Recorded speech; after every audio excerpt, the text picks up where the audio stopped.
안녕하세요, 맘스티치입니다. 오늘 요 양육쇼크 세 번째 시간입니다. 오늘 세 번째에서 다룰 것은 자제력에 관련된 이야기고요. 자제력이 학업 성적에 굉장히 밀접한 관련이 있다라고 여기 책에는 쓰여져 있습니다. 그래서 한 실험에 대한 이야기도 하겠고요.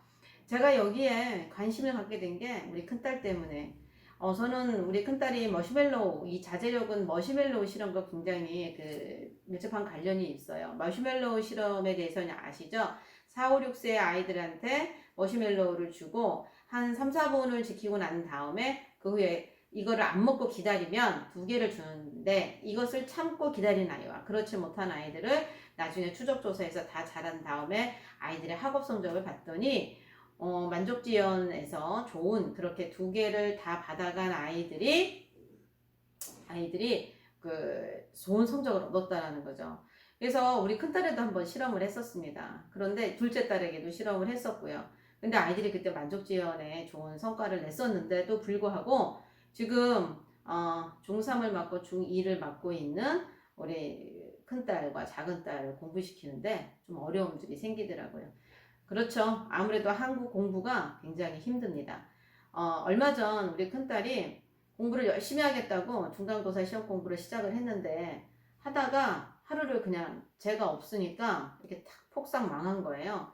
그래서 자기가 공부를 잘하고 싶었는데 오늘 왜 이렇게 안 됐을까? 엄마 나 오늘 왜 그러지? 하고 이제 자기 고민을 토로하고 속상했습니다. 그때 제가 그 아이하고 하루 오늘 무슨 일이 있었는지, 네가 무슨 공부를 했었는지, 그리고 그 공부하면서 어떤 마음이었는지 이렇게 해가지고 아이하고 하루에 있었던 일들을 차곡차곡 써가면서 이야기를 했습니다.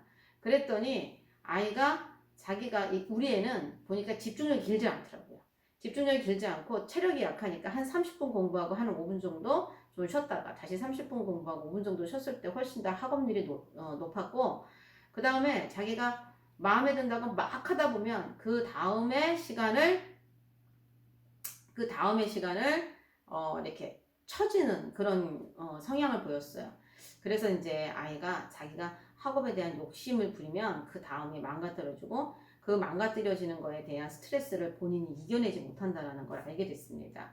그래서 그 이후로 요 욕심을 부리는 것을 자제하는 것, 그 다음에 자기가 조금 계획이 틀어져도 그것을 마음에 흔들리지 않고 이겨내는 이 자제력 2가지를 연습하는 시간을 가졌거든요. 그래서 요거가 어떻게 하면 이런 자제력을 키워나가는지에 대한 이야기를 이제 해보고자 합니다.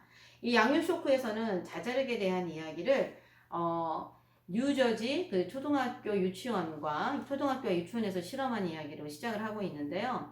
여기에서는 마음의 도구라고 하는 프로그램을 썼습니다. 그래서 마음의 도구 프로그램을 써서 이 아이들이 역할놀이에 빠져서 자기들의 역할 수행을 잘 하게 됐을 때 아이들이 자제력을 키운다라고 하는 그런 실험 결과인데요. 이때 이 마음의 도구 프로그램을 가지고 수업을 받은 아이들이 좀 더 커서 성취도 시험을 봤는데 높은 성적을 얻었다고 해요. 특히 또 이 뉴저지 쪽에서 이 교육을 받았던 아이들은 학업 성적이 가정 환경이 그닥 좋지 않아서 학업 성적이 좋지 않았던 아이들인데 굉장히 월등하게 올라서 긍정적이고 유의미한 실험 결과를 냈던 프로그램입니다. 그래서 저는 이런 마음의 도구 프로그램이 어디에서 시작을 했는지 한번 고민을 해봤고요. 제가 이제 뇌과학에 대한 것도 관심이 많아서, 그리고 인지심리학에 관련된 책을 이제 읽다 보니까 여기에서 우리 뇌는 스토리텔링을 굉장히 좋아한다고 합니다. 그래서 이 스토리텔링 속에 이 뇌가 빠지면 아이가 푹 이야기에 빠진다고 해요. 그래서 그 1950년대에 했던 실험인데, 이 실험은 어떤 실험이냐면 아이한테 똑바로 서 있어, 꼼짝 말고 똑바로 서 있어 라고 얘기했는데 대부분의 아이들이 2분을 넘지를 못했다고 해요. 이제 그런데 그 다음 실험으로는 아이한테 네가 군인이라고 생각을 하고 한번 서 있어봐. 이랬더니 얘네들이 11분 정도 서 있다는 거예요. 그래서 도대체 이 둘의 차이가 뭘까라고 우리가 이제 생각을 했었는데, 저는 이게 스토리텔링의 힘이 아닌가라는 생각을 했습니다. 그래서 이 스토리텔링은 이 뇌가 이야기를 굉장히 한다고 해요.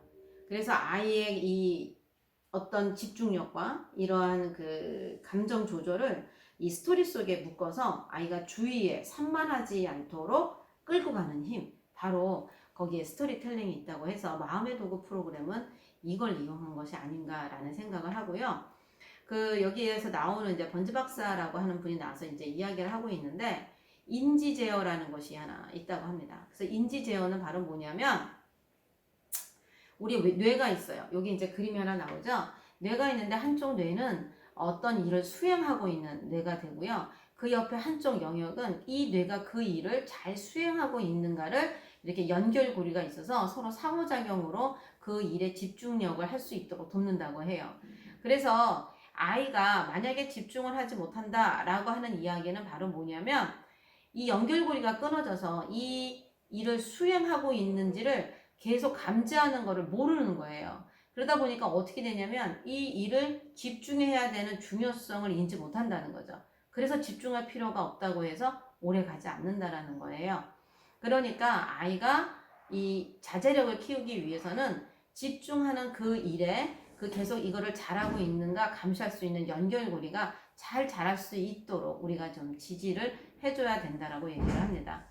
그리고 이 자제력은 또 도덕성하고도 관련이 있다고 얘기해요. 도덕성은 정서와 인지가 있는데, 이게 그림 보이죠? 정서는 양심과 공감, 이타성들을 가지고 있는 거고요. 인지는 자제력과 분별력, 그리고 책임감, 그리고 공정성을 가지고 있는데, 여기 자제력이 보이죠? 이 두 개가 이제 감정이 폭발을 할 때 이 두 개가 잘 섞여서 조절을 해줘요. 그리고 나서 나온 행동이 바로 도덕성이 되는 겁니다. 그래서 이 자제력은 도덕성을 만들어내는 하나의 요소이기도 하죠. 그래서 우리가 아이들이 감정을 폭발적으로 그대로 반응하는 것이 아니라 정서와 인지를 균형적으로 이 감정을 조절해서 행동하도록 하는 것, 이게 굉장히 중요하다는 것. 그리고 이것이 바로 내가 공부를 해 나갈 수 있는 힘의 원천이 된다는 게 굉장히 중요하죠. 그래서 저는 요즘 아까 큰딸하고 이야기를 했다고 했잖아요. 자기 자신이 어디가 부족한지를 스스로 돌아볼 수 있도록. 그래서 저는 저녁에 좀 피곤하지만 밤에 한 10시 정도서부터 아이하고 다이어리 톡을 합니다.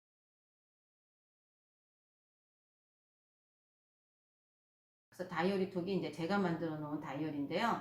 거기 다이어리 안에 오늘 하루 네가 했던 것들을 차근차근 써보고, 그리고 거기에서 너의 성취감이 어느 정도인지 아이하고 이야기를 해보고, 그 다음에 그 중에 오늘 하루가 좀 망가졌다면 그 망가짐을 통해서 왜 망가졌는지 우리 한번 이야기를 해볼까? 그렇게 하면서 이제 큰아이 15분, 작은아이 15분 이렇게 이제 나누어서 이야기를 하고 있습니다. 그러다 보니까 아이들이 자기 감정 속에 있는 그런 복잡하고 미묘한 것들을 분석을 해서 정말로 그 원인이 어딘지를 찾아가는 그런 시간들을 갖게 되더라고요.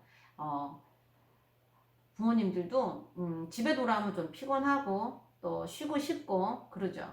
그래서 아이들이 그리고 오히려 또 수학 문제를 한 문제 더 풀면 아이의 수학 실력이 늘어날 거라는 생각을 하시겠죠.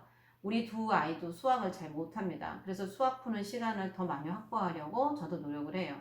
하지만 더 중요한 거는 그런 모든 것들을 해나갈 수 있는 자제력이 더 중요하거든요. 근데 그 자제력은 자기 자신을 돌아보는 성찰할 수 있는 그런 순차적인 생각이 더 중요해요. 그래서 그거를 함께 만들어가는 시간들이 더 중요하지 않을까라는 말씀을 드리고요. 그래서 아이들과 함께하는 시간을 보내시기 바랍니다. 이 이야기가 좋았다면 좋아요 또는 구독 버튼도 함께 눌러주시기 바라겠습니다.